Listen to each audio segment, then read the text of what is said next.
Welcome to The Explainer. Today, we are deconstructing a pretty radical call to action that bubbled up from the shadows of the internet. It's a message that's built around twisting one of America's most sacred civic rituals. So it all kicks off with this really stark, kind of cryptic line, and it's framed as a public service announcement. It's a phrase that's absolutely designed to make you feel this sense of urgent decay, like the future itself is on the chopping block. Okay, so this thing was broadcast on a channel with a pretty wild name, the Emergent Reality Network. But the message itself, it claims to come from a group that's way more well-known and a lot more mysterious. And that group is anonymous. Now, the name itself tells you a lot, right? It's meant to sound leaderless, decentralized. By calling themselves the 99, they're positioning themselves as the voice for the huge majority of people, a legion speaking for the masses against a powerful few. Okay, but here's where it gets really interesting. Who is this message actually for? Because it's not for just anyone. Nope, they have a very specific group in mind here. They're talking directly to people in the military, to law enforcement, to government officials, basically anyone who's ever taken a solemn oath to serve their country. And, they don't start by attacking them, they actually start by praising their courage, which is a pretty smart move before they try to completely flip the script on what that duty means. And this right here, this is the heart of their entire strategy. It all comes down to the exact wording of this oath. By using these very words, they're trying to frame their really radical message not as something anti-patriotic, but as the real way to fulfill that duty. All right, so they've got their audience hooked. They've reminded them of their sworn duty. And now they drop the bombshell. The very Constitution they swore to protect is in serious, serious trouble. They claim the whole country is standing on the edge of a great precipice and that the Constitution is under direct attack. But when you ask, okay, so who's attacking it? Well, that's when things get deliberately fuzzy.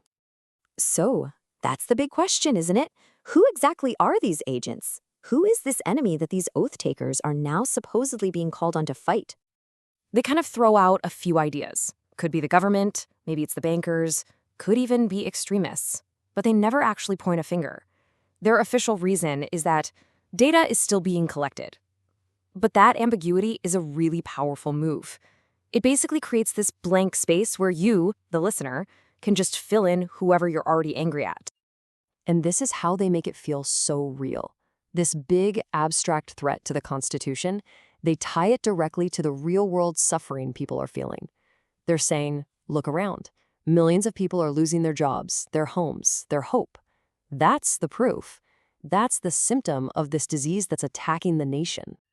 And all of this builds up to the real climax of the message. They've set the stage, a nation in crisis. And now they introduce something incredibly radical, a brand new pledge. The Pledge of Supercedence. And it's designed to completely replace the one we all know. When you put them side by side like this, it's just, wow, you can see exactly what they're doing. They've taken every single ideal from the U.S. pledge and twisted it into what they see as its dark, corrupted reflection. So instead of pledging allegiance to a flag, you're pledging to dismantle what they call the United States of the corporations. The idea of an indivisible nation becomes one in dispute, and that promise of liberty and justice gets inverted into a stark reality of tyranny and torture. So after dropping a bomb like that new pledge, they don't exactly open the floor for questions. Instead, they end with this final, really chilling ultimatum. There's no middle ground here. They're basically saying that a day is coming, and soon, where everyone has to make a choice. You can't just sit this one out. In their view, being passive is the same as being part of the problem. And the choice they give you is super simple, black and white. Are you part of the problem, or are you part of the solution? That's it. They're forcing you to pick a side in whatever conflict is coming. And then we get to that signature sign-off. You can almost hear the rhythm of it. It kicks off with this line, just hammering home the idea that they are a massive, unified, and unstoppable force. Next up, a statement of just unwavering resolve. This is a clear promise that whatever their unnamed enemies have done, it will not be pardoned or swept under the rug. This just drives the point home. It's like they're saying, we have a long memory, we're keeping receipts, and people will be held accountable. And it all ends with this simple, powerful, and honestly pretty ominous warning. It's not a question, It's not a request, it's a statement of inevitable action. So in the end, this whole message doesn't really give you any easy answers, does it? By co-opting the language of patriotism, but leaving the enemy as a total blank, it just leaves us with this huge, critical question for our times.